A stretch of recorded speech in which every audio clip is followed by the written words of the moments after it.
Hey guys, welcome back to my channel. This is my home and so let's get ready with me. क्यों और किस लिए आगे पता चलेगा वीडियो में. Okay. Hello guys. So this is my outfit. You can see.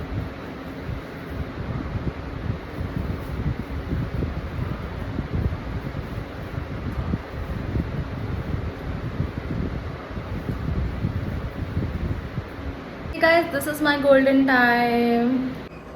So finally हम जा रहे हैं. फाइनली हम लोगों ने सब कुछ लॉक कर दिया. लॉक करने के बाद सामान उठाया गया. सामान उठाने के बाद हम लोग निकल पड़े थे एक लंबे सफ़र के लिए. रास्ते में कुछ वीडियो शूट किए. तब तक तो हमारी कैब भी आ गई थी और फिर देखते ही देखते थोड़ी ही देर में हम पहुंच गए थे. Can you guess? Yes, bus stand. Bus stand पर थोड़ा सा इंतज़ार करने के बाद हमें मिल गई थी राम दलाल की बस. और सबसे मज़ेदार बात पता है क्या थी? मुझे तो लग रहा था एकदम नॉर्मल सी सीट्स होंगी, लेकिन यार सीट्स बहुत कंफर्टेबल थी. और उसके बाद कंडक्टर ने हम पे थोड़ी मेहरबानी कर दी स्लीपर सीट देखकर. I was shock. किया ऐसा कैसे कर दिया उसने. स्लीपर सीट इतनी आरामदायक थी ना कि पूरा सफ़र कैसे कट गया पता ही नहीं चला. मैं तो सिर्फ वीडियोज़ ही रिकॉर्ड कर रही थी. वीडियोज़ रिकॉर्ड करने के बाद मैं सो गई. ऐसा लग रहा था जैसे बाबा श्याम की कृपा शुरू से ही हमारे साथ है. और अब बज गए थे सुबह के 4:30.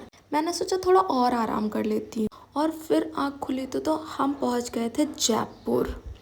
जयपुर यार सच में बहुत अच्छा सिटी है. जयपुर से निकले फिर हम पहुँच गए रिंगस. और रिंगस से फिर हम लोगों ने मैजिक की. मैजिक करके फाइनली हम निकल चुके थे सूर्य बाबा को प्रणाम करते हुए खाटू श्याम जी के दर्शन के लिए फाइनली. और रास्ते में मैंने वीडियो रिकॉर्ड की तो देखा कि निशान बिक रहे हैं और रास्ते में श्रद्धालु निशान लेकर जाते हुए दिख रहे थे.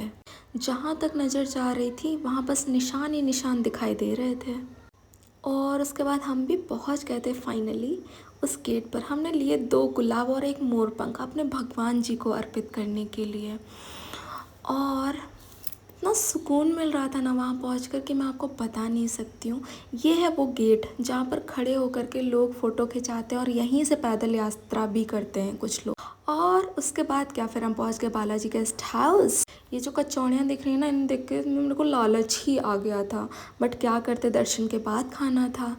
तो फाइनली यहाँ की सारी फॉर्मेलिटीज़ पूरी की. फॉर्मेलिटीज़ पूरी करने के बाद हम पहुँच गए अपने रूम में. फ्रेश हुए. फ्रेश होने के बाद हम निकल चुके थे खाटू श्याम जी के दर्शन के लिए. रास्ते में देखा तो बड़े ही सारे लोग जा रहे थे दर्शन के लिए. और ये बैरक है जहाँ से स्टार्ट होती है खाटू श्याम जी की यात्रा.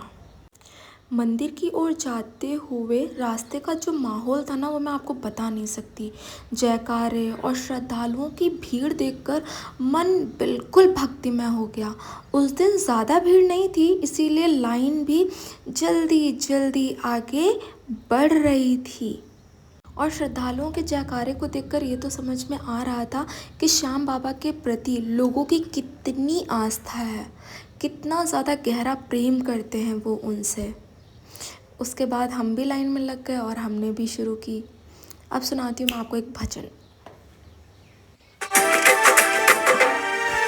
प्यारा सा मुखड़ा घुंघरान के कलयुग का राजा खाटू नरेश हर का सहारा है. बिल्कुल करीब पहुंच चुके थे. बस कुछ ही पलों में श्याम बाबा के दर्शन होने वाले थे. चारों तरफ भक्तों की भीड़ और जयकारों की गूंज सुनाई दे रही. और फाइनली हमें भी खाटू श्याम जी के दिव्य दर्शन हो ही गए थे. दर्शन के बाद बहुत तेज भूख लग रही थी इसलिए हम पहुंच गए एक होटल में. हमारी मुलाकात हुई हमारे राधा कृष्ण से. तो मैंने तुरंत ही उनके कुछ फ़ोटोज़ और वीडियोज़ शूट कर लिए. इसके बाद वीडियोस बनाने के बाद हम चले गए अंदर। हमने मंगा लिया था अपने लिए नाश्ता। नाश्ते में था आलू का पराठा, दही और चाय। नाश्ता करने के बाद हम रवाना हो गए थे अपने गांव के लिए। मिलते हैं नेक्स्ट ब्लॉग में, तब तक के लिए जय श्री श्याम।